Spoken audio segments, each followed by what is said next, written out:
서울의 11월, 첫눈이 조용히 내리는 밤이었다.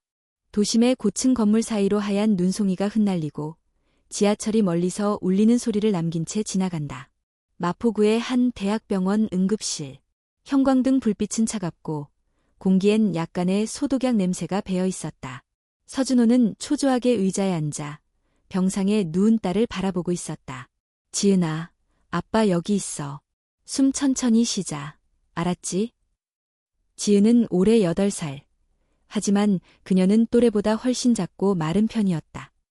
선천적인 천식으로 병원을 들락거린 지는 벌써 5년째. 오늘도 갑작스러운 발작으로 인해 구급차에 실려왔고 지금은 산소 마스크를 낀 채 간신히 숨을 몰아쉬고 있었다. 간호사가 다가와서 말했다. 지은이 아버님, 오늘도 이틀째 밤새셨죠? 따뜻한 물이라도 드시고 오세요. 준호는 고개를 저었다. 괜찮습니다. 애기 곁에 있을게요. 의사는 고개를 끄덕이며 조용히 나갔고 병실엔 지은의 고르지 못한 숨소리만 남았다. 준호는 지친 눈으로 딸의 이마를 닦아주며 마음속으로 자신을 책망했다. 한 달에 3번째 응급실. 병원비는 점점 쌓이고 있었다. 그때 병실 문이 조용히 열렸다. 실례합니다. 혹시 잠시 시간 괜찮으실까요? 단정한 정장을 입은 여성, 30대 초반쯤 되어 보이는 사람이 문밖에서 조심스럽게 들어왔다. 긴 머리를 묶은 그녀는 지극히 단정하고 고요한 분위기를 풍기고 있었다. 저는 한메디컬이라는 의료기기 회사의 한유진 이사입니다. 아이들의 건강 상태를 모니터링하는 장치를 개발하고 있어요. 병원과 협력해 천식 하나 가족들에게 제품을 소개하고 있는데 오늘 지은이를 보며 혹시 도움이 될까 해서요. 준호는 살짝 경계하는 표정을 지었다. 죄송하지만 지금은 그런 설명을 들을 상황이 아닙니다. 유진은 고개를 숙였다. 네, 충분히 이해합니다. 불쑥 찾아와서 죄송해요. 이건 저희 제품 브로셔예요. 혹시 나중에라도 궁금하시면 연락주세요. 그녀는 조심스럽게 명함을 남기고 병실을 나섰다. 그러나 그 순간 그녀의 시선이 지은에게 오래 머물렀다. 작은 마스크 뒤로 희미하게 떨리는 숨결. 작은 손이 이불 위에서 살짝 움츠리는 모습. 그리고 그 곁에서 한치의 흐트러짐도 없이 지켜보는 아버지의 눈빛. 유진은 복도에서 한참을 멈춰섰다. 누군가의 가족이 되어주는 일은 얼마나 큰 의미일까. 그녀는 문득 10년 전 자신이 잃었던 기억을 떠올렸다. 그날도 병원이었고 한 생명이 사라졌던 날이었다. 며칠 후 유진은 다시 병원을 찾았다. 이번엔 직원이 아닌 그냥 한 사람으로서. 지은은 안정되었고 일반 병실로 옮겨져 있었다. 준호는 약간 놀란 얼굴로 그녀를 맞았다. 또 오셨네요. 유진은 가볍게 웃었다. 지은이 상태가 걱정돼서요. 괜찮아졌다고 해서 그냥 인사드리고 싶었어요. 그녀는 아이에게 작은 인형 하나를 건넸다. 지은은 조심스럽게 받았다. 감사합니다. 이거 은하수 곰돌이에요? 유진은 눈을 크게 떴다. 맞아요. 어떻게 알았어요? 저 우주 좋아해요. 나중에 천문학자 될 거예요. 준호는 쓴웃음을 지으며 말했다. 우리 딸은 늘 별을 바라봐요. 자기 세상이랑 닮았다고. 그 말에 유진은 한동안 아무 말도 하지 못했다. 작은 병실, 허름한 담요, 쓰다듬는 손길, 우주를 꿈꾸는 소녀. 그녀의 마음속에 오래 묻혀있던 공백이 서서히 채워지는 듯했다. 며칠 뒤 지은과 준호는 퇴원했고 병원 장부에는 익명 기부자의 이름으로 입원비 전액이 납부되어 있었다. 준호는 의아해하며 병원에 물었지만 기부자가 이름을 밝히지 말아달라고 했습니다.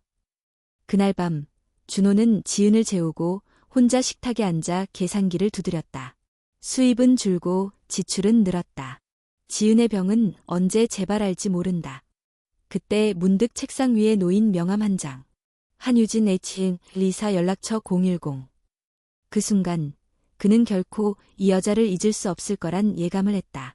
그리고 유진은 병원 옥상에 서 있었다. 하늘은 여전히 눈발이 흩날리고 도시의 불빛은 흐릿했다. 그녀는 스스로에게 물었다. 나는 왜 그 아이의 이름을 기억하고 있을까? 지은. 그 이름은 유진에게 오래전 잃어버린 무언가를 불러오는 메아리처럼 울려 퍼졌다. 그날 이후 한유진은 자꾸만 아이와 아버지의 얼굴이 떠올랐다. 사무실에서 회의를 진행할 때도, 밤늦게 집으로 돌아가는 길에도, 모든 것이 돌아가던 방향을 유지하는데 단 하나 그녀의 마음만 조용히 다른 곳을 향하고 있었다. 그녀는 평소와 다름없이 출근했지만 그날은 무언가 다르게 움직이기 시작했다. 노트북을 펴고 이메일을 정리하다가 문득 창밖을 보았다. 건물 아래 맞은편 커피숍에서 누군가가 앉아 있었다. 모자에 마스크, 그리고 노트북 앞에 앉아 집중하는 남자. 그는 바로 서준호였다. 그녀는 마치 어떤 확신에 이끌린 듯 커피숍으로 향했다. 멀리서 지켜보기만 했다. 1시간 넘게 자리에 앉아 코드를 짜는 듯한 집중력. 간간히 휴대폰을 확인하고 작은 수첩에 뭔가를 기록했다. 점심 무렵 준호는 노트북을 닫고 자리에서 일어났다. 그는 길을 건너 근처 슈퍼에 들러 장을 보고 다시 집 방향으로 향했다. 유진은 멀리서 그의 뒷모습을 따라갔다. 그의 발걸음은 급하지도 느리지도 않았다. 정해진 리듬, 익숙한 동선. 마치 하루하루를 복사하듯 살아내는 사람 같았다. 그의 집은 마포구의 오래된 오피스텔이었다. 엘리베이터 앞에서 잠시 멈춰 숨을 고르더니 비밀번호를 눌러 조용히 들어갔다. 유진은 그 문이 닫히는 소리를 들으며 돌아섰다. 하지만 마음은 그 안에 머물러 있었다. 그날 밤 그녀는 오랜만에 일기를 썼다. 오늘은 이상한 하루였다. 나는 누군가의 하루를 지켜보았다. 그의 삶은 단순했고 조용했고 반복적이었다. 하지만 그 안에선 말로 다 할 수 없는 깊이가 느껴졌다. 아이를 키운다는 건 어쩌면 그런 거겠지. 지금의 나는 그 깊이를 알지 못한다. 며칠 뒤 유진은 또다시 마주쳤다. 이번엔 의도적인 만남이었다. 지은이 다니는 학교, 서울 메이플 초등학교에서 진행하는 특별 과학 수업에 한메디컬이 협찬하는 프로그램이 포함되어 있었고 유진은 직접 강사로 참여하기로 했다. 아이들에게 별을 보여주는 프로그램. 그 이름부터 지은이를 떠올리게 했다. 수업이 시작되기 전 교실 복도에서 준호와 마주쳤다. 그는 깜짝 놀란 표정이었다. 여기까지 오신 겁니까? 네, 제가 기획한 프로그램이에요. 지은이 덕분에 만들어졌어요. 준호는 잠시 말이 없었다. 그러다 고개를 숙이며 말했다. 그날 병원비, 혹시 당신입니까? 유진은 미소 지으며 고개를 끄덕였다. 미안해요. 말없이 그렇게 해서. 하지만 당신은 그런 도움을 거절할 사람이라는 걸 알았기에. 준호는 복잡한 표정으로 유진을 바라보았다. 그럼에도 불구하고 감사합니다. 그때 정말 절박했어요. 그 순간 종이 울리고 아이들이 교실로 들어왔다. 지은도 그 안에 있었다. 유진을 보자 두 눈이 반짝이며 달려왔다. 유진 선생님, 정말 수업하러 오신 거예요? 그럼, 약속했잖아. 다음엔 진짜 별 보여주겠다고. 수업이 시작되었다. 천체망원경의 구조, 별자리 이야기, 행성의 순서. 아이들은 눈을 반짝이며 집중했고 유진은 마치 자신이 처음으로 숨을 쉬는 사람처럼 편안해 보였다. 수업이 끝난 후 지은이 조심스레 다가와 작은 쪽지를 건넸다. 유진 선생님, 혹시 주말에 저희 집에 놀러 오실래요? 아빠가 된장찌개 잘 끓이세요. 은하수처럼 맛있어요. 유진은 웃음을 터뜨렸다. 그리고 그 쪽지를 소중히 가방 안에 넣었다. 그 주말 유진은 오피스텔 앞에 섰다. 문이 열리고 준호가 나타났다. 정말 오셨네요. 초대를 받았는걸요. 거절하면 안 되죠. 집안은 작고 단정했다.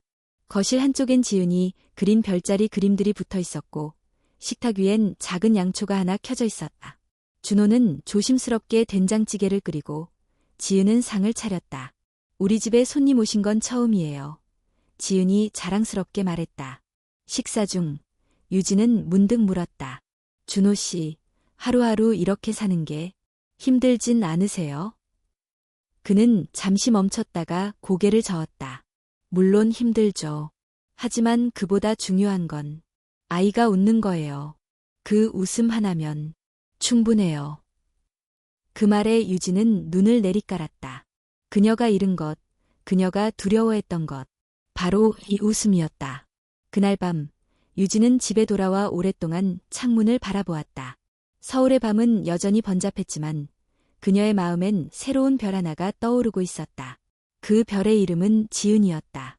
그리고 그 별을 품고 있는 행성은 서준호였다. 주말 저녁, 식사가 끝난 후 세 사람은 거실에 둘러앉아 있었다.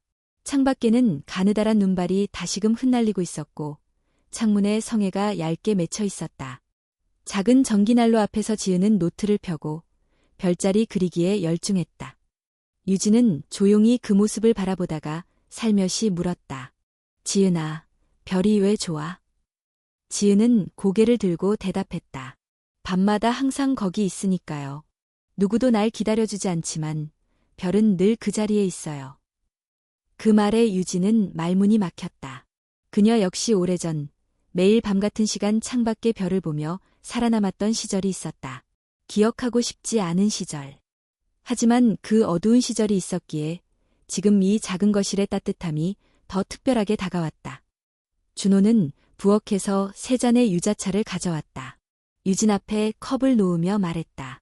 가끔 이렇게 셋이 있으니 이상하네요. 낯설면서도 편안합니다. 유진은 컵을 감싸진 손에 힘을 주었다. 저도 그래요. 원래 혼자 있는 게 익숙했는데 이상하게 이 집에선 다르게 느껴져요. 그 순간 지은이 작은 목소리로 말했다. 우리 진짜 가족 같아요. 두 어른은 동시에 지은을 바라보았다. 지은은 쑥스럽게 웃으며 노트를 들었다. 여기 보세요. 제가 그린 가족이에요. 노트 속엔 별빛 아래 나란히 서 있는 세 사람이 있었다. 가운데에는 환하게 웃는 지은, 왼쪽엔 조용히 손을 잡고 있는 두 어른. 그리고 구석엔 조그맣게 적혀 있었다. 우리 가족, 아빠, 지은이, 유진이 엄마. 그 말에 유진의 손이 살짝 떨렸다. 엄마. 그 단어가 그녀의 심장 어딘가를 깊게 울렸다. 준호는 입술을 굳게 다물고 고개를 돌렸다. 잠시 침묵이 흘렀다. 유진은 조심스럽게 지은에게 물었다. 지은아, 엄마라는 단어, 그거 기억해? 지은은 고개를 끄덕였다. 기억은 안 나요. 하지만 상상은 해봤어요. 아플 때 등을 토닥여주고 밤에 머리카락을 넘겨주는 사람. 유진 선생님이 딱 그래요. 그 말에 유진은 참았던 감정을 삼켰다. 그녀는 자신이 아이를 가질 수 없다는 사실을 안 이후 누구의 엄마가 되는 상상을 한 적이 없었다. 하지만 지금 이 작은 아이가 그녀를 그 이름으로 부른다. 준호는 조용히 컵을 들어 입을 적셨다. 그도 그 말에 동요했음을 숨기지 못했다. 그날 밤 유진은 집에 돌아가는 길에 택시 안에서 휴대폰을 들여다보다가 멈췄다. 갤러리에 저장된 지은의 그림 사진, 웃는 얼굴. 그녀는 무의식적으로 자신의 카카오톡 프로필 사진을 그것으로 바꿨다. 다음 날 아침, 유진은 회사에 출근했다. 비서가 서류를 건네며 말했다. 이번 분기 기부금 예산을 확정해야 합니다. 하늘재단 쪽에서 특별 지원 요청도 들어왔어요. 유진은 문서를 훑다 말고 문득 물었다. 만약 회사 차원에서 개별 아이를 지원한다면 법적으로 문제 없을까요? 비서는 조금 당황한 얼굴로 말했다. 보통은 단체나 시설을 통하지 않고는 어렵습니다. 왜 갑자기? 유진은 웃으며 고개를 저었다. 아니에요. 그냥 궁금해서요. 하지만 그녀의 마음속에는 이미 하나의 결정이 내려져 있었다. 누군가를 위해 조용히 뒤에서 지켜주는 사람이 되고 싶었다. 적어도 한 사람, 단 한 아이만이라도. 며칠 후, 유진은 다시 준호의 집을 찾았다. 이번엔 그녀가 먼저 초대했다. 주말에 국립과학관에서 별관측 체험이 있어요. 지은이 데려가고 싶은데 괜찮을까요? 준호는 놀란 듯 물었다. 아무 조건 없이요? 네, 그냥 좋은 추억을 만들어주고 싶어요. 잠시 고민하던 준호는 고개를 끄덕였다. 지은이가 좋아할 거예요. 토요일 밤, 과학관의 천체망원경 앞에서 지은은 숨을 죽이며 하늘을 올려다보았다. 처음으로 본 토성의 고리, 화성의 붉은색, 별자리의 움직임. 그녀는 감탄을 연발하며 유진의 손을 꼭 잡았다. 선생님, 저 진짜 별을 봤어요. 유진은 그 말에 웃으며 대답했다. 그리고 별은 너도 보고 있었어, 지은아. 그날 밤, 세 사람은 집 앞 작은 공원 벤치에 앉아 있었다. 지은은 유진의 무릎에 기대 잠들었고, 준호는 가로등 불빛 아래 담담한 목소리로 말했다. 한유진 씨는 어떤 사람인가요? 유진은 잠시 침묵하다가 대답했다. 과거에 아이를 잃었어요. 아직 태어나기 전이었죠. 그 후로 아이 근처엔 가지 않으려고 했어요. 그게 내게 주어진 벌이라고 생각했거든요. 준호는 조용히 유진을 바라보았다. 그 벌, 이제는 끝나도 되지 않을까요? 유진은 대답하지 않았다. 대신 자고 있는 지은의 머리카락을 천천히 넘겼다. 그녀의 손끝에 오래전 잊은 온기가 돌아오고 있었다. 그날 밤, 그녀는 처음으로 아이 이름을 속으로 불렀다. 아무도 듣지 못할 속삭임으로. 지은아, 고마워. 너는 나에게 다시 사랑할 용기를 주었어. 겨울이 깊어질수록 서울은 더욱 고요하고 차가워졌다. 그러나 마포구의 오래된 오피스텔 안에는 매주 토요일 저녁마다 따뜻한 온기가 감돌기 시작했다. 서준호, 지은, 그리고 한유진. 셋은 어느새 자연스럽게 같은 공간에 모이게 되었고 서로의 존재가 익숙해져 가고 있었다. 그날 저녁도 다르지 않았다. 작은 전기난로 앞에서 세 사람은 이불을 덮고 영화를 보고 있었다. 지은이 고른 영화는 오래된 일본 애니메이션이었다. 소녀가 별을 여행하며 가족을 찾아가는 이야기. 지은은 화면보다도 옆에 앉은 두 사람을 더 자주 쳐다보았다. 그리고 작은 목소리로 말했다. 우리도 가족 여행 가요. 진짜 별이 보이는 대로. 유진은 미소 지으며 물었다. 어디 가고 싶은데? 지은은 조금 고민하다가 대답했다. 강원도 산골녀. 밤하늘이 까맣고 별이 쏟아진대요. 인터넷에서 봤어요. 준호는 살짝 난처한 표정으로 말했다. 글쎄, 그건 좀 준비가 필요하겠는데. 유진은 곧장 말했다. 그럼 준비해요. 다음 달 말쯤. 제가 계획 짤게요. 그 말에 지은은 환하게 웃었고 준호는 조용히 고개를 끄덕였다. 그 순간 누군가가 말하지 않아도 느껴지는 연결이 있었다. 이 집엔 더 이상 단둘만이 존재하지 않았다. 며칠 후 지은의 학교에서는 가족 초청 수업이 열렸다. 나의 꿈, 나의 가족이라는 주제로 각자 가족을 소개하고 발표하는 행사였다. 지은은 유진에게 조심스럽게 물었다. 선생님, 그날 혹시 같이 와주실 수 있어요? 유진은 잠시 망설였다. 하지만 아이의 눈빛은 진심이었다. 그녀는 결국 고개를 끄덕였다. 행사 당일, 교실은 아이들과 부모들로 가득했다. 지은은 자신의 차례가 되자 앞에 나가 칠판 옆에 종이를 붙였다. 그 종이에는 커다란 별 하나와 세 사람의 모습이 그려져 있었다. 저는 천문학자가 되고 싶어요. 별처럼 조용하지만 빛나는 사람이 되고 싶어요. 그리고 제 가족은 아빠와 유진 선생님이에요. 선생님은 아직 우리 가족이 아니지만 저는 그렇게 느껴요. 교실 안이 조용해졌다. 몇몇 어른들이 놀란 듯 속삭였고 선생님은 살짝 당황한 얼굴로 웃었다. 유진은 그 자리에 앉아 숨을 참았다. 그 말 한마디가 그녀의 마음 깊은 곳을 흔들었다. 자신이 누구의 가족이 될 수 있다는 가능성. 그것은 오래전 포기했던 꿈이었다. 수업이 끝난 후 한 어머니가 유진에게 다가와 물었다. 지은이 어머니세요? 유진은 망설이다가 천천히 말했다. 아니요. 저는 그냥 지은이의 친구예요. 그 순간 그녀는 자신이 느낀 어색함을 분명히 인식했다. 이 관계엔 아직 이름이 없었다. 하지만 감정은 이미 충분히 깊어지고 있었다. 며칠 후 회사에서도 변화가 감지되기 시작했다. 임원회의에서 한의사가 물었다. 한의사님, 요즘 주요 프로젝트 외에 외부 활동이 많으신 것 같네요. 하늘재단 쪽 지원도 전보다 적극적이고요. 유진은 단호히 대답했다. 사람 하나를 살리는 일이 계약 하나보다 더 중요하다고 생각합니다. 그 대답은 효희 씨를 조용하게 만들었다. 누군가는 불편해했고 누군가는 감탄했다. 그날 오후 유진은 준호에게 문자를 보냈다. 혹시 이번 주말에 함께 저녁 식사 가능할까요? 제가 요리할게요. 답장은 짧았다. 그럼 제가 재료는 준비하겠습니다. 토요일 저녁, 유진은 예쁘게 포장된 도시락 가방을 들고 준호의 집을 찾았다. 오늘은 직접 요리를 해주고 싶었다. 작은 테이블 위에 삼색나물, 두부조림, 계란말이, 그리고 감자국이 놓였다. 와, 진짜 엄마 밥 같아요. 지은이 감탄하며 말했다. 그런 말 해주면 너무 행복하지. 유진이 대답했다. 식사가 끝나고 세 사람은 창가에 앉아 바깥을 바라보았다.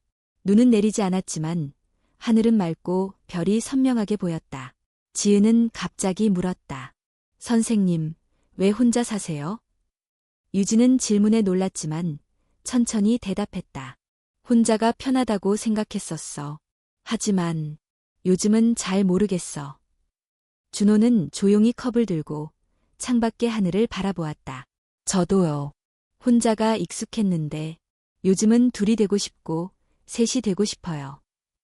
그 말에 유진은 눈을 내리깔았다. 그녀의 마음속에 오랫동안 닫혀있던 문 하나가 천천히 열리는 소리가 들렸다. 지은은 둘 사이를 번갈아 보며 조용히 웃었다.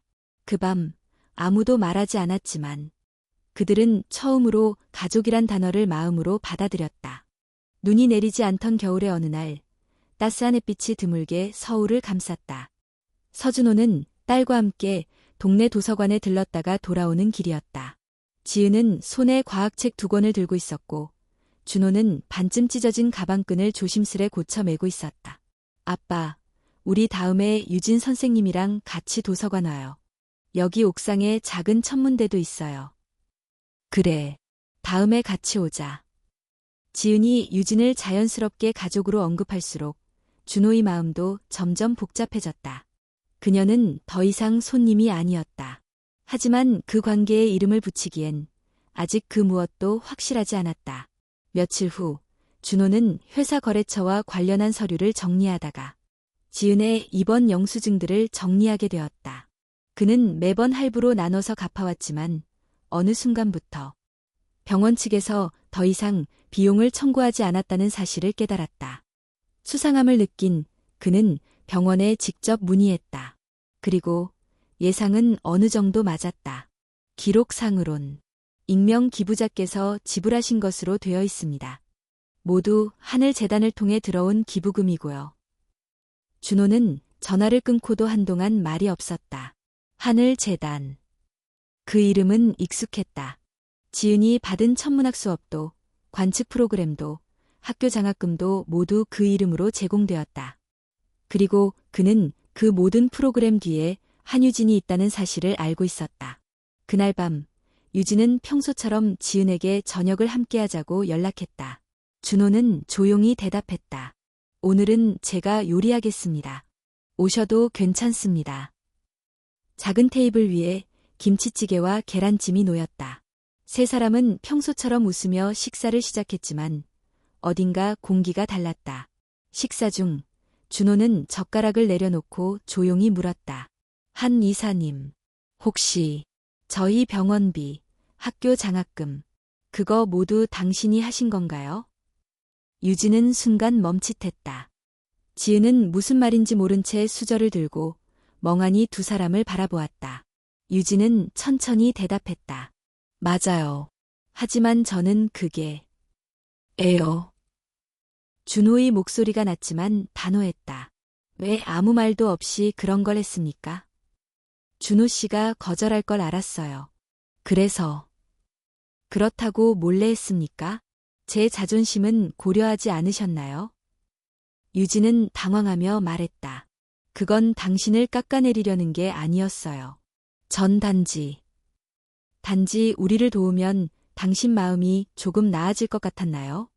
한 이사님은 누군가를 위해 도와준 게 아니라 자신의 과거를 보상받기 위해서였던 거 아닙니까? 지은은 놀라며 아빠를 바라보았고 유진은 할 말을 잃었다. 준호는 말을 이었다. 제가 도와달라고 한 적 없고 지금까지 제 방식대로 아이를 키워왔습니다. 그게 부족하고 어리석어 보여도 저는 제 자리에서 최선을 다해왔어요. 유진은 입술을 깨물며 말했다. 지은이를 처음 봤을 때 그 아이가 마치 내가 지키지 못했던 아이 같았어요. 그건 제 감정이었고 책임져야 할 선택이었어요. 하지만 제 진심도 무시하지 마세요. 그 순간 지은이 울먹이며 말했다. 그럼 유진 선생님, 이제 우리랑 안 볼 거예요? 두 어른은 동시에 아이를 바라보았다. 유진은 눈을 내리깔았고 준호는 고개를 돌렸다. 유진은 조용히 자리에서 일어났다. 제가 경계를 넘었네요. 죄송합니다. 앞으로는 연락드리지 않겠습니다. 그녀는 코트를 입고 문을 나섰다. 그 순간 지은이 뒤쫓아 나오려 했지만 준호가 조용히 말했다. 지은아, 그만하자. 지금은. 문이 닫히고 조용해졌다. 그날 밤 유진은 집에 돌아와 아무 말 없이 불을 끄고 창가에 앉았다. 서울의 불빛은 여전했지만 그 안에서 그녀는 고립된 섬처럼 느껴졌다. 그녀는 작은 상자를 열었다. 그 안에는 오래전 아이를 위해 준비했던 이름 없는 신발 한 켤레와 초음파 사진 한 장이 들어있었다. 그녀는 오랜만에 눈물을 흘렸다. 단지 어떤 가족의 옆에 있고 싶었을 뿐인데 그 마음조차 누군가에겐 부담이었음을 깨달은 밤이었다.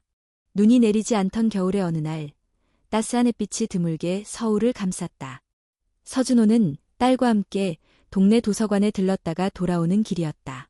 지은은 손에 과학책 2권을 들고 있었고 준호는 반쯤 찢어진 가방끈을 조심스레 고쳐 매고 있었다. 아빠, 우리 다음에 유진 선생님이랑 같이 도서관 와요. 여기 옥상에 작은 천문대도 있어요.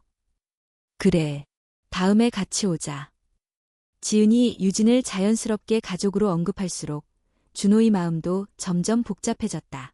그녀는 더 이상 손님이 아니었다. 하지만 그 관계에 이름을 붙이기엔 아직 그 무엇도 확실하지 않았다. 며칠 후 준호는 회사 거래처와 관련한 서류를 정리하다가 지은의 입원 영수증들을 정리하게 되었다. 그는 매번 할부로 나눠서 갚아왔지만 어느 순간부터 병원 측에서 더 이상 비용을 청구하지 않았다는 사실을 깨달았다. 수상함을 느낀 그는 병원에 직접 문의했다. 그리고 예상은 어느 정도 맞았다. 기록상으론 익명 기부자께서 지불하신 것으로 되어 있습니다.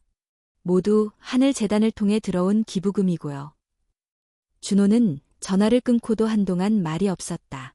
하늘재단. 그 이름은 익숙했다. 지은이 받은 천문학 수업도 관측 프로그램도 학교 장학금도 모두 그 이름으로 제공되었다. 그리고 그는 그 모든 프로그램 뒤에 한유진이 있다는 사실을 알고 있었다. 그날 밤 유진은 평소처럼 지은에게 저녁을 함께하자고 연락했다. 준호는 조용히 대답했다. 오늘은 제가 요리하겠습니다. 오셔도 괜찮습니다. 작은 테이블 위에 김치찌개와 계란찜이 놓였다. 세 사람은 평소처럼 웃으며 식사를 시작했지만 어딘가 공기가 달랐다. 식사 중 준호는 젓가락을 내려놓고 조용히 물었다. 한 이사님, 혹시 저희 병원비, 학교 장학금, 그거 모두 당신이 하신 건가요? 유진은 순간 멈칫했다. 지은은 무슨 말인지 모른 채 수저를 들고 멍하니 두 사람을 바라보았다. 유진은 천천히 대답했다. 맞아요. 하지만 저는 그게 에요. 준호의 목소리가 낮지만 단호했다. 왜 아무 말도 없이 그런 걸 했습니까? 준호 씨가 거절할 걸 알았어요. 그래서 그렇다고 몰래 했습니까? 제 자존심은 고려하지 않으셨나요?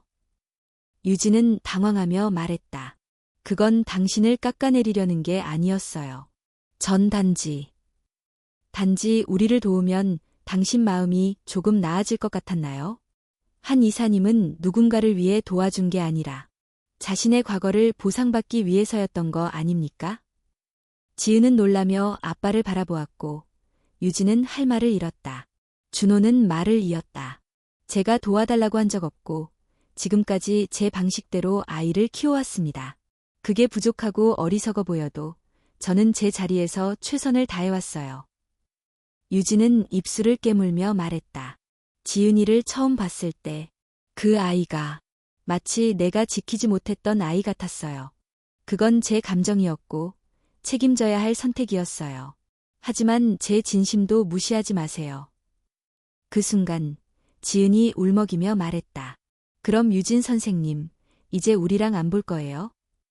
두 어른은 동시에 아이를 바라보았다.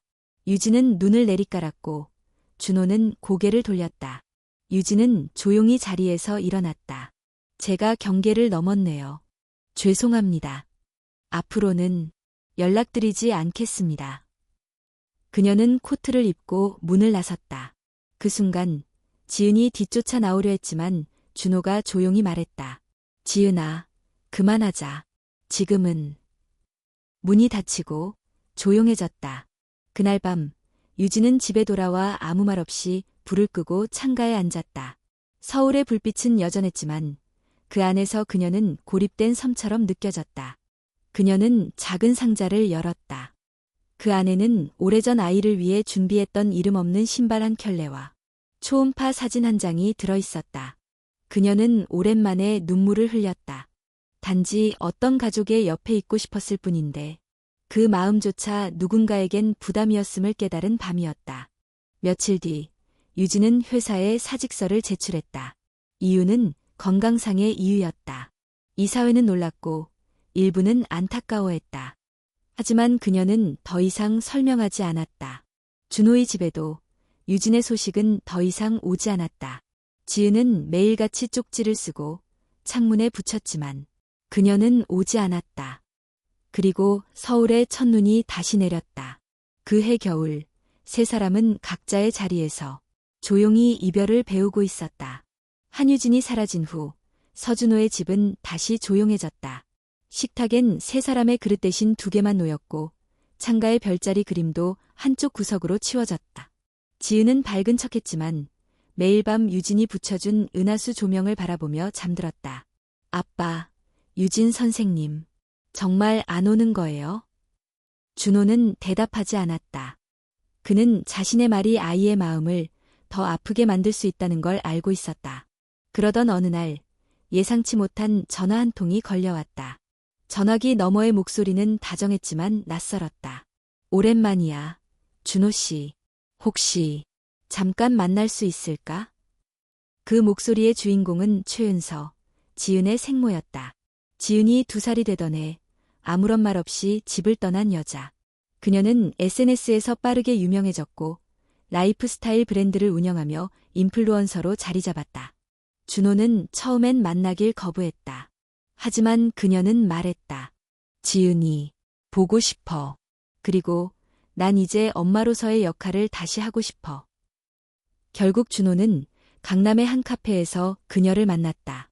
짧은 모피 코트에 브랜드 로고가 선명한 가방, 또렷한 화장. 은서는 전혀 과거의 그 모습이 아니었다.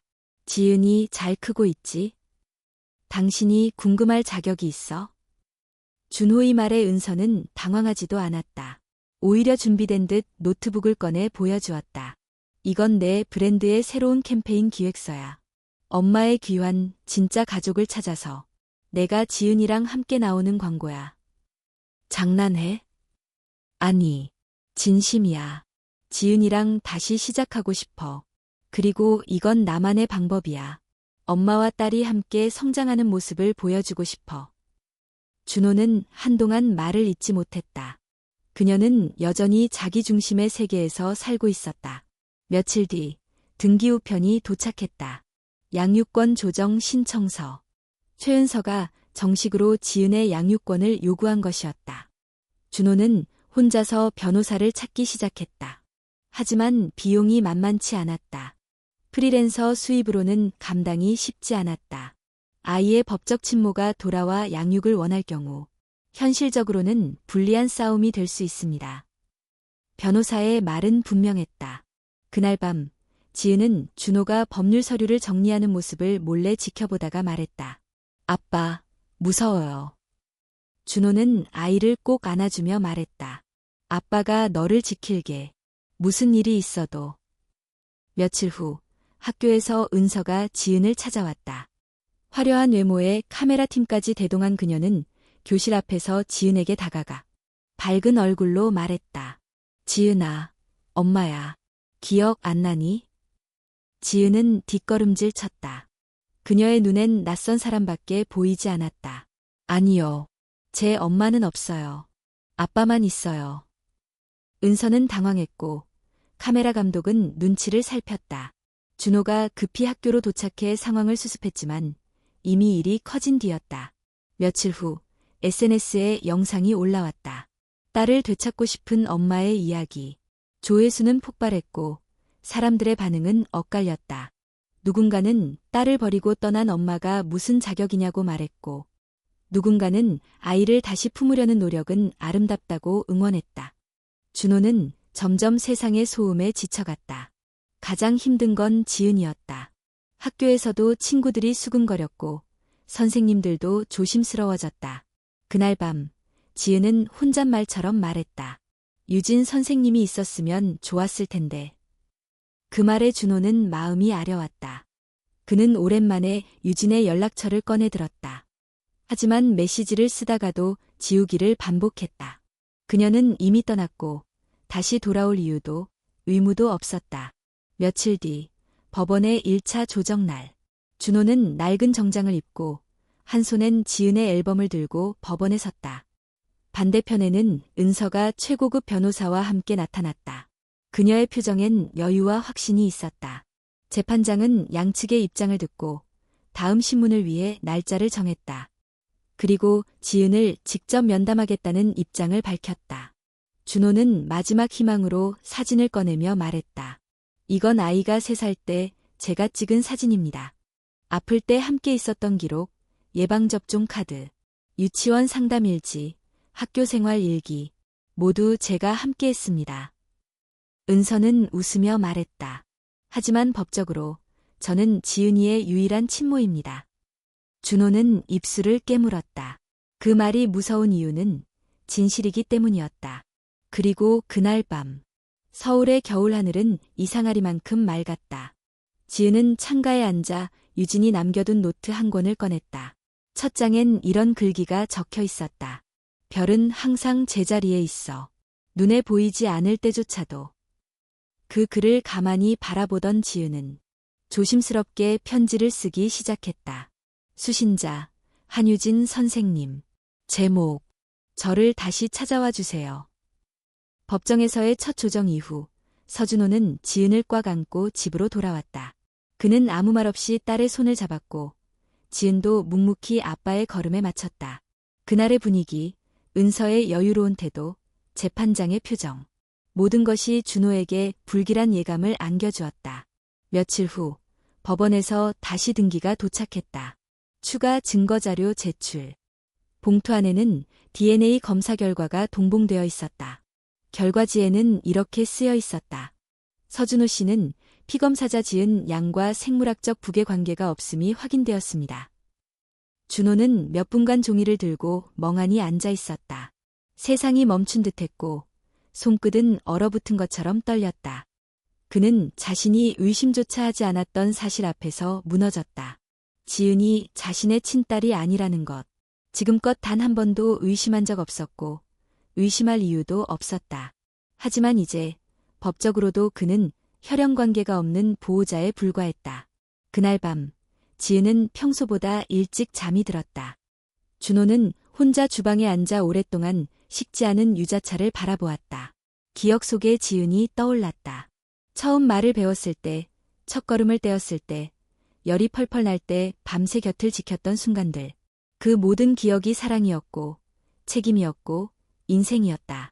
그러나 그 모든 것이 종이 한 장 앞에서 무너질 수 있다는 현실에 그는 절망했다. 다음 날, 준호는 변호사 사무실을 다시 찾았다. 변호사는 안타까운 얼굴로 말했다. 친자 관계가 부정되면 법적으로는 양육권 주장에 불리해질 수 있습니다. 현재 친모가 양육을 원한다면 재판부는 어쩔 수 없이 그쪽 손을 들어줄 가능성이 높습니다. 하지만 지은이는 제가 키웠습니다. 그 아이는 저를 아빠라고 부릅니다. 그건 정서적으로는 분명하지만 법은 감정을 기준으로 판단하지 않습니다. 그 말은 냉정했지만 현실이었다. 그리고 준호는 그것을 받아들여야 했다. 며칠 뒤 학교에서 지은이 선생님에게 불려갔다. 교실에서 아이들이 진짜 아빠 아니래. 지금 살고 있는 건 가짜 가족이래. 속삭이는 것을 들은 친구가 있었고 학교 측은 준호에게 면담을 요청했다. 지은은 점점 말이 없어졌고 밥도 잘 먹지 않았다. 밤이 되면 유진이 남긴 노트를 펼쳐보며 손가락으로 그 글자들을 더듬었다. 별은 항상 제자리에 있어. 눈에 보이지 않을 때조차도. 지은은 눈을 감고 상상 속에서 유진의 목소리를 되새겼다. 그 목소리는 따뜻하고 단단했다. 그녀는 마음속으로 기도했다. 선생님, 제발 돌아와 주세요. 그리고 마침내 재판 당일, 준호는 혼자 법정에 섰다. 지은은 법정 출석을 면제받았고 대신 별도의 상담을 통해 의견을 전달하기로 되어 있었다. 최은서는 고급 정장을 입고 변호사들과 함께 입장했다. 그녀는 여전히 자신감 있는 표정이었다. 재판장이 조용히 말했다. 추가 증거가 제출되었습니다. 친자관계 부존재 확인, 그리고 모친 측의 양육환경 분석 보고서. 최은서 씨는 정식으로 단독 양육권을 요구하고 있습니다. 준호는 조용히 고개를 들고 말했다. 저는 8년간 이 아이와 함께 살았습니다. 제 품에서 자고 제 손으로 키웠습니다. 그 아이는 저를 아빠라 부르고 저는 단 한순간도 그 사실을 의심한 적 없습니다. 재판장이 고개를 끄덕이려는 순간 법정 문이 조용히 열렸다. 모두가 고개를 돌린 그곳에 한유진이 서 있었다. 그녀는 단정한 베이지색 코트를 입고 차분한 눈빛으로 법정 안을 둘러보았다. 그리고 천천히 판사에게 걸어가 말했다. 추가 증거를 제출하겠습니다. 은서 측 변호사가 반발했다. 증거 제출 기한은 이미 지났습니다. 그러나 판사는 유진의 신분을 확인하고 말했다. 한유진 씨는 이 사건과 관련된 아동 후원자로 기록되어 있습니다. 일시적 참고인으로 진술을 허가하겠습니다. 유진은 USB를 꺼내 판사에게 건넸다. 영상이 재생되었다. 그 화면에는 최은서가 한 광고회사 대표와 인터뷰하는 장면이 나왔다. 아이요, 그냥 몇 주 정도 같이 있으면 돼요. 촬영 끝나면 다시 본업에 집중할 거예요. 아이도 뭐 금방 적응하겠죠. 법정은 순간 조용해졌다. 그 영상은 명백한 기획성 양육권 요구임을 보여주는 증거였다. 유진은 말을 이었다. 저는 지은이를 후원했을 뿐 아니라 함께 시간을 보냈습니다. 그 아이는 서준호 씨를 아빠라고 생각하고 있습니다. 그리고 저는 그 누구보다 그 아이가 어떤 환경에서 자랐는지 알고 있습니다. 은서는 얼굴이 굳었다.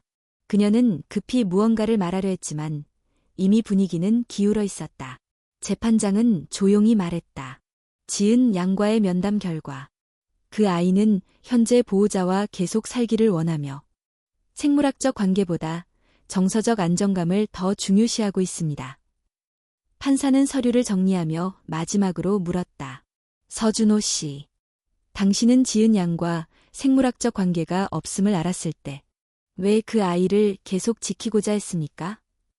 준호는 조용히 그러나 분명한 목소리로 말했다. 사랑하기 때문입니다. 그리고 그 아이도 저를 그렇게 믿고 있으니까요. 그 순간 유진의 눈에는 눈물이 맺혔다. 그리고 은서의 고개는 서서히 숙여졌다. 재판장은 천천히 판결문을 읽기 시작했다. 본 법원은 지은 양의 최상의 이익에 따라 서준호 씨에게 양육권을 유지하도록 결정한다. 그 판결은 침묵 속에서 울려 퍼졌고 그날 오후 서울의 하늘은 맑고 푸르렀다. 재판이 끝난 후 서준호는 법원 건물 앞 계단에 조용히 앉아 있었다. 손에는 아직 판결문이 들려 있었지만 그는 그것을 다시 펴보지 않았다. 승리라고 말할 수 있을까? 그는 단지 지은이를 지킬 수 있어서 다행일 뿐이었다. 바람이 불었고 그 속에서 익숙한 발소리가 들렸다. 준호가 고개를 들자 한유진이 그의 옆에 조용히 서 있었다. 많이 힘들었죠? 그녀의 목소리는 낮고 부드러웠다. 준호는 대답하지 않고 잠시 하늘을 바라보다가 천천히 말했다. 당신이 아니었으면 오늘을 견디지 못했을지도 몰라요. 유진은 작게 웃으며 옆에 앉았다. 둘 사이엔 긴 침묵이 흘렀고 그 침묵 속에서 지나간 시간들이 스쳐 지나갔다. 오해와 거리, 침묵과 후회, 그리고 여전히 남아있는 감정. 준호는 조용히 말했다. 그날 당신에게 상처 줬죠. 내 자존심이 아이보다 앞섰던 것 같아요. 유진은 고개를 저었다. 아니요, 당신은 옳았어요. 나도 내 방식대로 선을 넘었고 당신의 세계를 침범했어요. 준호는 그녀를 바라보며 물었다. 왜 다시 돌아왔어요? 유진은 잠시 숨을 고른 뒤 대답했다. 지은이 편지를 받았어요. 직접 쓴 손편지. 선생님, 다시 와주세요.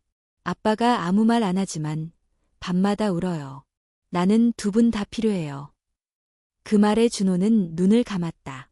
아이의 마음은 그렇게 깊었고 어른들의 어리석음은 그 깊이를 헤아리지 못했다. 그날 저녁, 유진은 처음으로 준호의 집을 다시 찾았다. 지은은 문 앞에 서 있다가 그녀를 보자마자 눈을 반짝이며 뛰어왔다. 선생님. 유진은 무릎을 꿇고 아이를 꼭 안았다. 그 포옹은 어떤 설명보다 따뜻했고 지은은 유진의 어깨에 얼굴을 묻고 한참 동안 말이 없었다. 저녁 식탁엔 셋이 다시 둘러앉았다. 지은은 쉴 새 없이 이야기를 했고 준호는 조용히 그 둘을 바라보았다. 시간이 다시 흘러가고 있었다. 멈춰있던 시계가 다시 움직이듯. 식사 후 지은은 유진에게 작은 상자를 건넸다. 그 안엔 자그마한 별 모양 목걸이와 손편지가 들어있었다. 선생님은 제 별이에요. 보이지 않아도 항상 거기 있는 존재. 이제는 제 옆에 있었으면 좋겠어요. 유진은 손편지를 들고 아무 말 없이 고개를 끄덕였다. 그녀는 눈시울이 붉어졌지만 아이 앞에서는 울지 않으려 했었다. 며칠 후 준호는 유진에게 조심스레 말했다. 이번 주말에 같이 산책할래요? 가까운 공원에 별 관측하는 행사도 있어요. 유진은 고개를 끄덕였다. 그날 밤 세 사람은 두꺼운 패딩을 입고 공원으로 향했다. 작은 천체망원경들이 설치된 행사장에서 지은은 전문가에게 쏟아지는 질문을 던졌고 준호는 그 옆에서 조용히 웃었다. 유진은 멀리서 그 모습을 바라보다가 천천히 걸어가 준호 옆에 섰다. 당신은 참 좋은 아빠예요. 준호는 고개를 돌리지 않고 말했다. 그런 말 들을 자격이 있는진 모르겠지만 그 아이가 날 그렇게 봐준다면 나는 계속 노력할 겁니다. 유진은 잠시 침묵하다가 말했다. 저도 좋은 사람이 되고 싶어요. 이 관계가 단순한 도움이나 책임이 아니라 정말 가족이 될 수 있다면. 준호는 그 말을 듣고 한참을 가만히 서 있다가 조용히 물었다. 그럼 우리 이름을 붙일까요? 유진은 놀란 듯 그를 바라보았다. 가족이라는 이름이요? 그동안 아무 이름도 없이 서로를 돌보고 있었잖아요. 이젠 정식으로 불러도 되지 않을까요? 그 말에 유진은 작게 고개를 끄덕였다. 그녀의 눈에는 눈물이 고였지만 이번엔 참지 않았다. 네, 나도 그렇게 부르고 싶었어요. 가족이라고. 그 순간 지은이 달려와 두 사람의 손을 잡았다. 우리 진짜 가족 되는 거예요? 준호와 유진은 동시에 고개를 끄덕였다. 그래, 너의 선택이라면 우리는 언제든 그렇게 될 수 있어. 지은은 하늘을 올려다보았다. 밤하늘엔 작은 별들이 떠 있었고 그중 하나가 유난히 밝게 반짝이고 있었다. 저 별은 유진별, 이건 아빠별, 그리고 가운데 있는 제일 밝은 건 지은별이에요. 유진은 웃으며 말했다. 우리는 서로의 하늘이 되었네. 그날 밤 세 사람은 처음으로 서로를 가족이라 부르기로 약속했다. 아직 법적으로는 아무런 변화가 없었고 미래는 여전히 알 수 없었지만 그들은 지금 같은 하늘 아래에서 서로의 온기를 느끼고 있었다. 3월의 서울은 봄을 준비하며 서서히 눈을 녹이고 있었다. 햇살은 부드러워졌고 거리엔 꽃망울이 맺히기 시작했다. 하지만 서준호의 마음은 여전히 얼어붙은 겨울 속에 있었다. 재판은 끝났지만 최은서 측의 항고로 2차 신문이 열리게 되었다. 이번에는 특별히 지은의 의견을 직접 청취하기 위한 비공개 면담이 포함되어 있었다. 가장 어린 사람의 말이 이제 이 모든 싸움의 열쇠가 되어버렸다. 그날 아침, 유진은 지은을 데리고 법원 근처의 작은 카페에서 시간을 보냈다. 지은은 흰 셔츠에 니트 조끼를 입고 머리는 단정하게 묶었다. 작은 손에는 자신이 그린 그림이 들려 있었다. 선생님, 무서워요. 지은아, 무서워도 괜찮아. 그냥 너의 마음을 말해주면 돼. 지은은 고개를 끄덕였다. 하지만 그녀의 눈빛은 여전히 불안했고 유진은 조심스럽게 아이의 손을 잡았다. 넌 혼자가 아니야. 아빠도 나도 여기 있어. 잠시 후 법원 보호관의 안내로 지은은 상담실로 들어갔다. 작은 책상이 놓인 조용한 방 안. 반대편에는 아동 전문 심리사와 여성 판사가 앉아 있었다. 지은은 두 손을 무릎 위에 올리고 앉았다. 판사는 부드러운 목소리로 물었다. 지은아, 괜찮아. 긴장하지 않아도 돼. 그냥 우리가 몇 가지를 물어볼 거야. 생각나는 대로 말해주면 돼. 지은은 조심스럽게 고개를 끄덕였다. 먼저, 지금 누구랑 살고 있니? 아빠요. 서준호 아빠. 그 아빠는 너랑 어떤 관계라고 생각해? 지은은 한참 생각하다가 조심스럽게 대답했다. 피는 안 섞였다고 들었어요. 근데 전 진짜 아빠라고 생각해요. 판사는 미소 지으며 말했다. 왜 그렇게 생각해? 제가 아플 때 병원에 같이 있어줬고 제가 밤에 악몽 꾸면 꼭 안아줬어요. 생일 때 손편지 써줬고 학교 발표회마다 제일 먼저 와서 박수 쳐줬어요. 그럼 친엄마, 최은서 씨는 어때? 지은은 조금 망설였다. 예뻐요.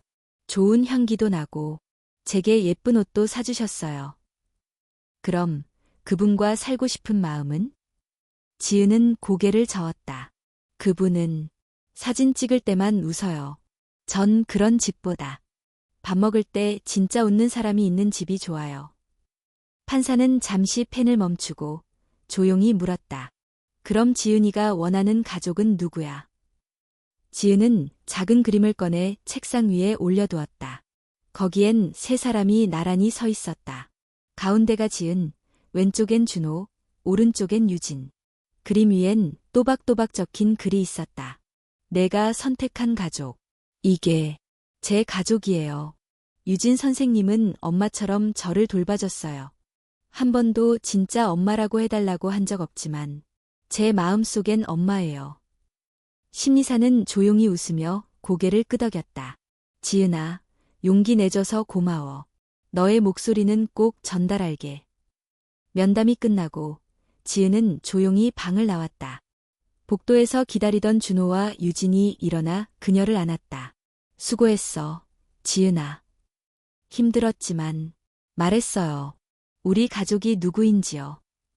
준호는 아이의 머리 위에 손을 얹고 오래도록 말이 없었다. 며칠 뒤 항소심 판결일. 법원은 지은의 정서적 안정과 표현된 의사, 그리고 보호환경 전반을 고려하여 최종 판결을 내렸다. 본 재판부는 지은 양의 진술과 심리보고서를 바탕으로 기존 1심 판결을 유지하며 서준호 씨를 양육권자로 확정한다.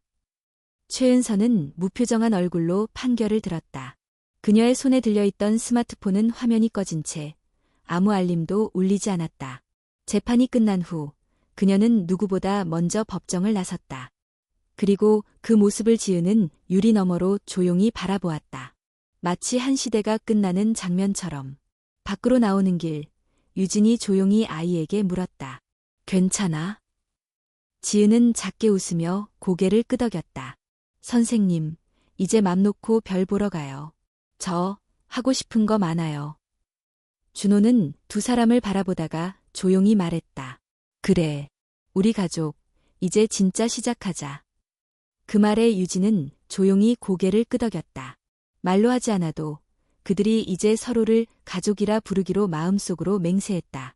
그날 밤, 세 사람은 오랜만에 같은 이불을 덮고 거실에 누워 은하수 영상을 함께 보았다. 지은이 조용히 말했다. 별은 언제나 거기 있대요. 가끔은 구름에 가려져도 사라지는 건 아니래요. 우리 가족도 그래요. 잠깐 떨어져 있어도 계속 있는 거예요. 유진은 지은의 손을 잡았다. 맞아. 가족은 없어지지 않아. 4월의 강원도. 벚꽃이 천천히 지고 산자락엔 연두빛 잎들이 피어나기 시작했다. 작은 시골 마을 끝자락, 한민박집 앞에 검은색 SUV가 멈춰섰다. 차에서 내린 세 사람. 서준호, 한유진, 그리고 서지은. 그들은 서로를 바라보며 미소를 지었다. 오랜 시간 꿈꿔온 첫 가족 여행의 시작이었다. 유진은 창문 너머로 보이는 넓은 밤하늘을 바라보며 말했다. 지은이가 말했던 별이 쏟아지는 동네, 정말 여기였구나. 지은은 고개를 끄덕이며 들뜬 목소리로 말했다. 밤 되면 진짜 볼 수 있어요. 옆 언덕에 올라가면 천체 망원경도 있대요. 민박집은 작고 소박했지만 따뜻했다. 할머니 주인장은 유진을 보고 말했다. 새 식구세요? 세 분 다 닮으셨네. 참 보기 좋아요. 세 사람은 동시에 웃었다. 닮았다는 말이 이상하게 기분 좋았다. 비록 피는 섞이지 않았지만 마음은 어느새 닮아 있었다. 그날 저녁, 민박집 뒷산에 올라 별을 보기로 했다. 준호는 작은 손전등을 들고 앞장을 섰고 지은은 유진의 손을 꼭 잡았다. 언덕 꼭대기, 나무 데크 위에서 셋은 담요를 펴고 누웠다. 하늘엔 수많은 별이 쏟아질 듯 펼쳐져 있었다. 지은이 먼저 말했다. 선생님, 아빠, 우리 여기서 약속해요. 무슨 약속? 앞으로 아무리 힘들어도 셋이 함께하기로요. 유진은 조용히 지은의 손을 감싸며 말했다. 그래, 어떤 일이 있어도 우린 함께야. 준호도 말없이 두 사람의 손 위에 자신의 손을 포개었다. 말이 필요 없는 순간, 그들은 한 가족이었다. 그날 밤, 민박집 방 안에서 셋은 서로 기대어 잠이 들었다. 유진은 잠들기 전 창밖을 바라보며 생각했다. 이 모든 시간이 기적처럼 느껴졌다. 처음엔 죄책감으로 시작된 만남이었고, 그 다음은 후회로 얼룩졌던 시간이었다. 하지만 그 안에서 사랑이 자라고 가족이 만들어졌다. 다음 날 아침, 지은은 민박집 마당에서 작은 일기장을 꺼내어 글을 쓰기 시작했다. 2025년 4월 15일. 나는 진짜 가족을 찾았다. 아빠는 내 손을 잡아주고, 유진 엄마는 내 마음을 알아준다. 우리는 서로를 선택한 가족이다. 그날 저녁, 서울로 돌아가는 차 안. 유진은 창밖을 바라보다가 조용히 입을 열었다. 준호 씨. 네. 혹시 내가 입양 절차를 진행하면 어떨까요? 준호는 놀란 듯 유진을 바라보았다. 지은이를요? 응, 물론 지금처럼 함께 살아도 좋지만 내가 공식적으로 지은이의 엄마가 되고 싶어요. 내가 책임질 수 있도록. 잠시 침묵이 흘렀다. 준호는 한참을 생각하다가 고개를 끄덕였다. 그럼 그렇게 해요. 지은이도 분명 기뻐할 거예요. 며칠 후 유진은 정식으로 입양 절차를 준비하기 시작했다. 법적 서류, 상담 과정, 가정 방문 심사. 그녀는 매 단계를 차분하게 준비했다. 입양 심사관은 물었다. 한유진 씨, 아이를 입양하려는 가장 큰 이유는 무엇인가요? 그녀는 잠시 생각하다가 대답했다. 아이를 구하려는 게 아니에요. 사실은 제가 그 아이에게 구원받았어요. 제가 엄마가 될 수 있다는 사실을 그 아이가 먼저 믿어줬거든요. 그 말에 심사관은 조용히 고개를 끄덕였다. 그리고 3개월 후 입양이 정식 승인되었다. 유진은 집으로 돌아오며 작은 케이크를 샀다. 그날 저녁 세 사람은 식탁 앞에 앉아 초를 켰다. 지은은 박수를 치며 물었다. 무슨 날이에요? 유진은 웃으며 대답했다. 오늘부터 내가 너의 진짜 엄마가 된 날이야. 서지은의 법적 엄마. 지은은 한동안 말이 없다가 유진 품에 안겼다. 엄마, 진짜 고마워요. 준호는 그 모습을 조용히 바라보다가 말했다. 우린 이제 진짜 가족이야. 법적으로도 마음으로도. 그날 밤 유진은 거실벽에 새로운 가족 사진을 걸었다. 작은 프레임 속 셋은 밝게 웃고 있었다. 하늘엔 별이 떴고 거실엔 은하수 조명이 부드럽게 깜빡이고 있었다. 그리고 그 불빛 아래에서 지은은 일기장을 펼쳐 마지막 글을 적었다. 나는 별을 사랑한다. 별은 언제나 거기 있고 날 비춰준다. 이제 나는 두 개의 별과 함께 산다. 하나는 아빠, 하나는 엄마. 나는 그 두 별 사이에서 가장 밝게 빛날 것이다.